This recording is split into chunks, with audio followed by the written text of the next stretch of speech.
Pleasure to follow my honourable friend, the member for Bristol East. I should declare, given the remarks I'm about to make, that I'm still an elected councillor in the London Borough of Redbridge, and like it seems so many other people in the chamber, I'm an honorary vice president of the Local Government Association. Maybe we should declare, if we're not honorary vice presidents of the LGA. And also, by way of formality, I should also say I'm sorry that I wasn't able to be here at the beginning of the debate to hear all of the speeches made by the Shadow Chancellor and the Secretary of State for Business. Unfortunately, I had to attend an extraordinary meeting of the Treasury Committee, and I'm grateful to you and your predecessor in the chair for indulging me in that today. The Chancellor has a sense of humour, but by the time he sat down, my constituents and the country at large had very little to laugh about. In fact, I would wager a bet that the Chancellor himself wasn't laughing when he read this morning's newspapers. Absolutely. It's been striking this afternoon that there are more opposition speakers in this budget debate than there are speakers from the governing benches, presumably because so few Tory MPs were willing to turn up to defend the Chancellor's budget. A budget balanced on the backs of the self-employed, a budget that failed to address the big challenges facing our schools and hospitals, and a budget that failed to prepare Britain for Brexit. Madam Deputy Speaker, this was a budget that was bad for business. The high street businesses clobbered by a rise in business rates, the small businesses burdened by quarterly reporting to HMRC, even where they're not even liable for VAT, and the self-employed saddled with higher national insurance, even where they earn as little as £16,250 per year. These were the people that I was sent to Parliament to represent. The shopkeepers in Barkingside and Woodford, Hainault and Gants Hill, who kept their businesses going even as other shops on the high streets were boarded up during the recession, or those that were brave enough to take the plunge and to start a business even as the high street was still plagued by recession. The family businesses wondering if they'll be able to pass on their firms to the next generation because times are increasingly tough and they worry about the long-term future of the family trade. The self-employed who take the risk by taking the plunge and going it alone, taking an idea and turning it into a profit. This was a budget that hit the traditional economy of the high street and the gig economy of the entrepreneurs, a budget that was good for accountants and bad for small businesses. So no wonder this morning, Madam Deputy Speaker, so many people woke up to read the papers asking why on earth a Tory Chancellor would want to attack enterprise, entrepreneurialism and aspiration. Now, I know the Chancellor has said this is an issue of fairness, and policy wonks in the Treasury and even elsewhere in the world of think tanks will argue that a Class 4 national insurance rise is progressive. It is a powerful reminder of what happens when people who understand spreadsheets fail to understand the real economy. Exactly right. Take London taxi drivers. The National Careers Service website suggests they can earn between £14,000 a year and £20,000 a year. And I suppose in a good year, if taxi drivers are willing to put in, as they often do these days, excessive hours working the streets, they may earn slightly more. These are the people who've seen a triple whammy of rising costs, increased congestion and unfair competition driving down their wages. Is it progressive to ask taxi drivers already struggling to pay the bills to pay an extra £240 a year in national insurance? Is it progressive to ask the young tech entrepreneur starting out to find an extra £20, £30 or £45 a month in their early careers? Is it really fair to ask people who receive no holiday pay, little job security and the everyday pressures to bring home the bacon to pay more to the Chancellor when it's small change for him and a big deal for them? And why is it... I will give way. Gentlemen, does he, like me, welcome the improvement in the pension scenario for the very people about whom he's speaking?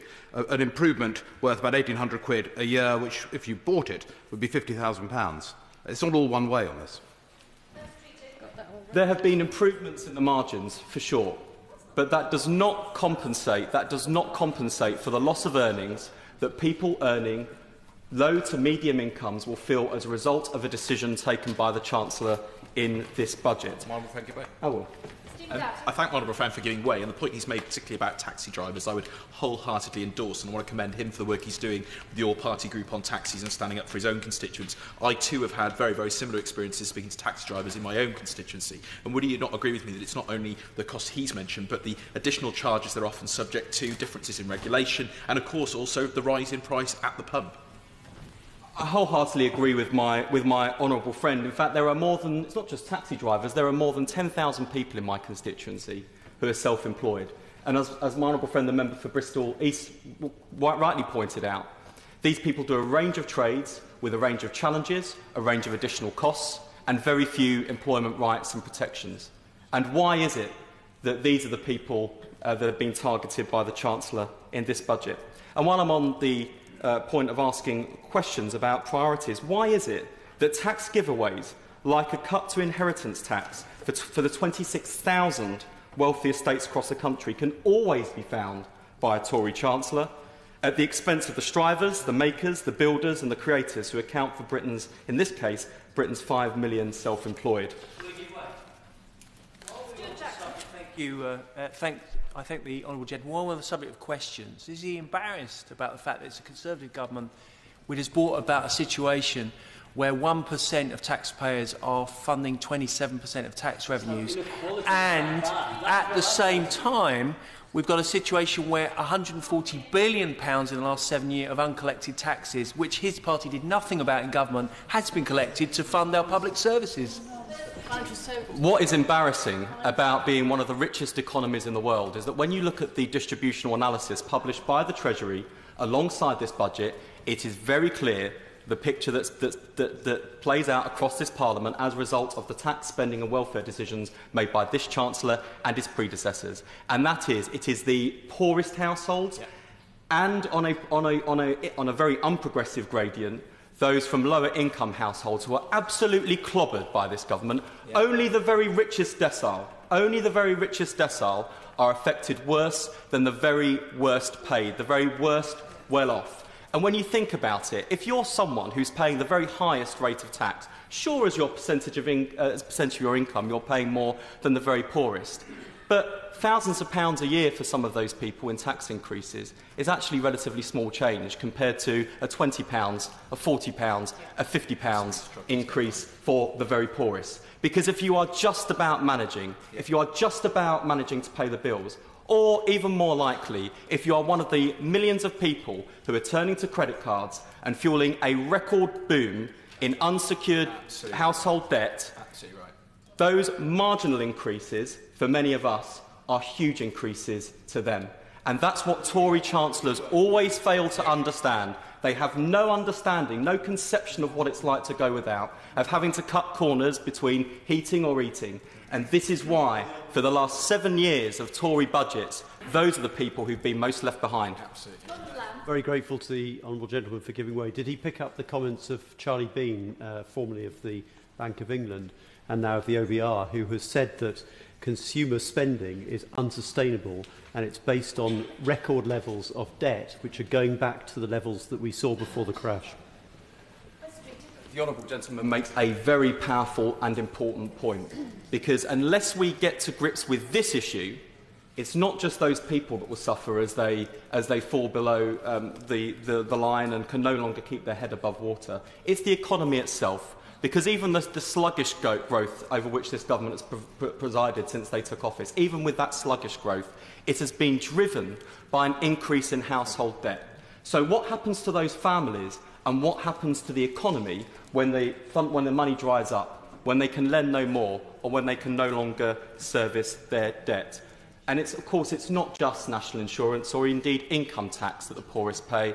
They are disproportionately and regressively impacted upon by other rates of taxation, like VAT, like council tax, other unprogressive measures of taxation that are making the very poorest the very worst off. If this wasn't bad enough, Madam Deputy Speaker, this was explicitly ruled out in the Conservative manifesto, not just once, but 4 times. And it's a bit rich for the Chancellor to come to this House and talk about the small print of companies, and while his ministers are then tidying up the mess the day after at the dispatch box, talking about the small print in the National Insurance Bill. This is a broken promise, plain and simple. It was not only in the manifesto, it was a central line of Tory attack. And just as the Tories were wrong at the last election to warn that somehow a Labour government would cause chaos and instability, look at the mess they're presiding over and look at what they've done to the country in the short time since the general election. He referred to the Conservative manifesto. That's the same manifesto that's committed the government to stay in the single market. So clearly the lesson surely is that Conservative manifestos are worth nothing, not even the paper they're written on. I'm grateful to my honourable friend and parliamentary neighbour for making that point. He'll be pleased to know I'll return shortly to the issue of Europe and the future of our economy. I'll come back to Europe, and then he may want to make an intervention later on. I'm conscious of other people that are still waiting to speak. There are still a number of them on this side of the chamber, even if there aren't any on the other side of the chamber. This is a case of all pain and no gain, Madam Deputy Speaker, because if it weren't bad enough that the Conservative Chancellor arrived yesterday to clobber the self-employed, he's failing to put right the public services upon which these people depend. Now, we were told that the crisis in the NHS and social care required an additional £6 billion by 2019. So whilst the £2 billion that was announced yesterday may be welcome, it is wholly insufficient for meeting the demands of our rising population, our ageing population, the people who rely on the NHS and social care when they need it most. And I have to say, having been a local councillor for almost 7 years now and standing down next year, the situation facing local authorities is dire. Because, of course, faced with the choice of child protection or adult social care, of course local councils will prioritise keeping children safe and keeping the elderly and disabled alive and well. But there is a consequence of those choices. It's increased council tax for people who can ill afford it, and it's service cuts affecting the services upon which people rely, the things that people pay their council tax for. That has been the consequence, and I only wish that this government would have the courage to accept, 75 years on from the Beveridge report, that the model for health and social care in this country is no longer fit for purpose and no longer sustainable unless it receives the funding that is so badly needed. And I cannot understand why ministers haven't simply had the courage to ask people from across the House to help the government come up with a plan to make the NHS sustainable for the 21st century. I will give way to the front bench. Was my honourable friend as shocked as I was to find that it was being trailed today by the government that unless Tory MPs back down, somehow the social care funding will be under threat?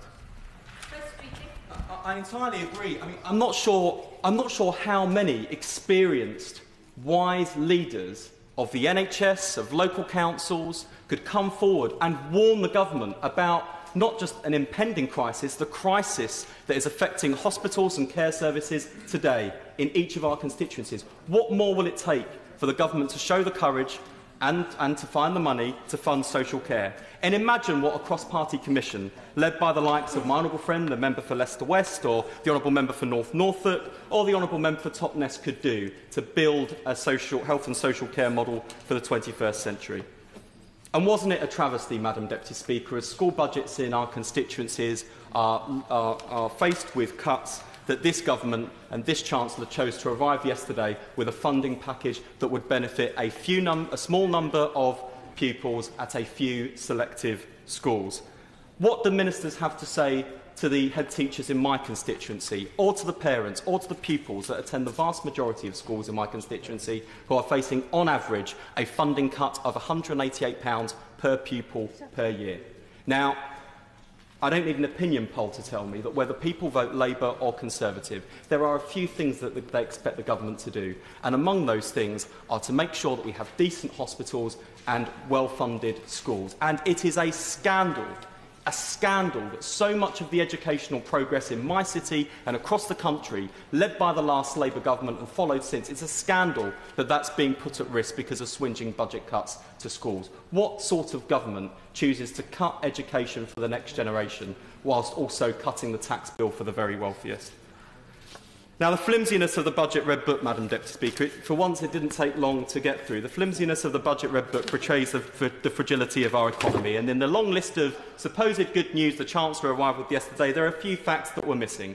This was the 9th budget by a Conservative Chancellor since 2010, and what do we have to show for it? The only developed economy that has a growing economy but falling real wages, rising costs of living but wages still at pre-crash levels, a widening productivity gap, holding back growth and depressing wages, a weaker currency fuelling inflation that households and businesses can ill afford, a failure to meet their own targets for debt and deficit reduction because the Tories have never understood the need to balance spending cuts with investment for growth, a failure to meet their own welfare cap because of their failure to tackle unemployment, underemployment, casualisation of the labour market and exploitation by unscrupulous employers, which leaves a welfare system that lacks the confidence of the majority of the public, but also fails the very people who need it most, the very worst of all worlds. And even now, in the wake of a Brexit vote, driven in large part because of the votes of people who've been left behind, we have a government willing to preside over rising child poverty,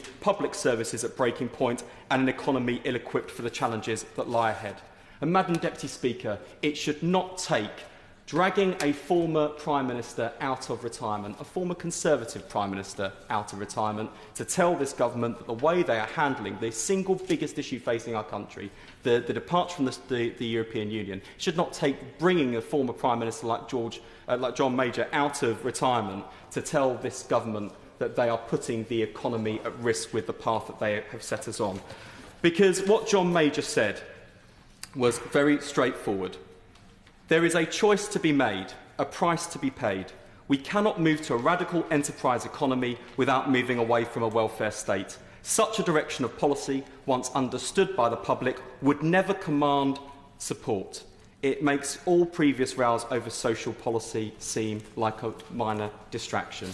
Now, Madam Deputy Speaker, Sir John Major could have been reading from the Labour Party script on this issue. There we have it, a former Conservative Prime Minister holding up the truth that we on these benches know, which is that unless the government negotiates a smooth and sensible exit from the European Union, they will consign this country to being a small tax haven off the northwest coast of Europe, unable to meet the needs of its people and unable to make sure that prosperity is shared. And of course, it's not just John Major that has concerns.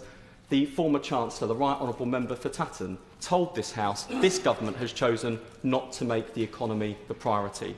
Now, when so much of this country's economic success relies on trade abroad, when we have the largest single market in the world on our doorstep, when being members of the Customs Union gives us access to more trade agreements than that enjoyed by any leading economy in the world, for a government to decide not to make the economy the priority is reckless and irresponsible. Mike Gapes. I'm grateful to my friend for giving way again, and he's making a very, very powerful speech. He mentioned the former Chancellor's remarks. Clearly, the government's position is that immigration is the priority. The target of 100,000 reduction of the government seems a bit strange, given that the forecasts in this document are assuming that there will be 185,000 migrants into this country in 2021. That is the OBR statistic on which the forecasts are based. How can they reconcile the 100,000 figure and the 185,000? Surely the economy is going to be a worse position based on those facts.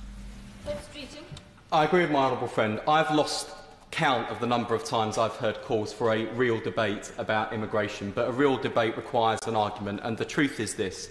There are undoubtedly, in communities across the country, real sensitivities and concerns about immigration, not least where people see and feel their own wages depress because employers are able to bring in cheaper labour from abroad to undercut the pay terms and conditions of local workers.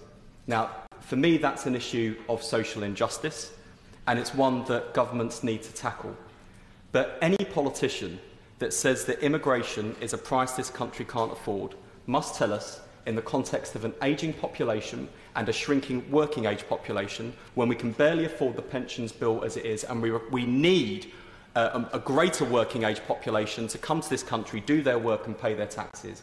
Anyone who says this country must have lower immigration must also come to this House and tell us how they plan to pay for the public services upon which every citizen in this country relies. And until we grasp the reality of the immigration debate, so longer we fail to address the genuine and well-founded concerns about immigration, but pander to the myths about immigration, we will set this country on a course that will make us poorer and less well off. And that would be the worst possible result and response to the EU referendum.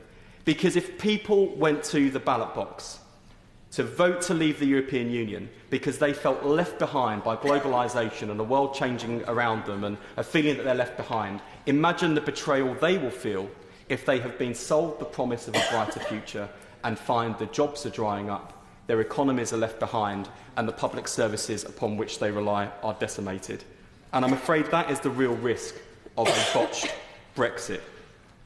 And in the context of a rapidly changing global economy, where jobs are changing, we have huge digitalisation and a new industrial revolution that's sweeping the country on a pace and scale we have never seen before, the purpose of the Labour Party has never been more relevant or urgent, because more than 100 years ago, the Labour Party was founded to champion the interests of labour over the interests of capital. And in a future where we see deregulation and loss of jobs and huge sectors of the economy where jobs can be found no longer existing, it's the job of the Labour Party to protect the interests of Labour in that time. And I have to say, when you look at what this budget did to the self-employed and to the strivers and people across the private sector who make up the backbone of the economy, when you look at what they are doing to public services, when you look at how they are botching Brexit, it's long past time the Labour Party took this lot apart, because people across the country are counting on us to be an effective opposition and an alternative government. That's the job that we must face up to, and we need to start doing it sooner rather than later.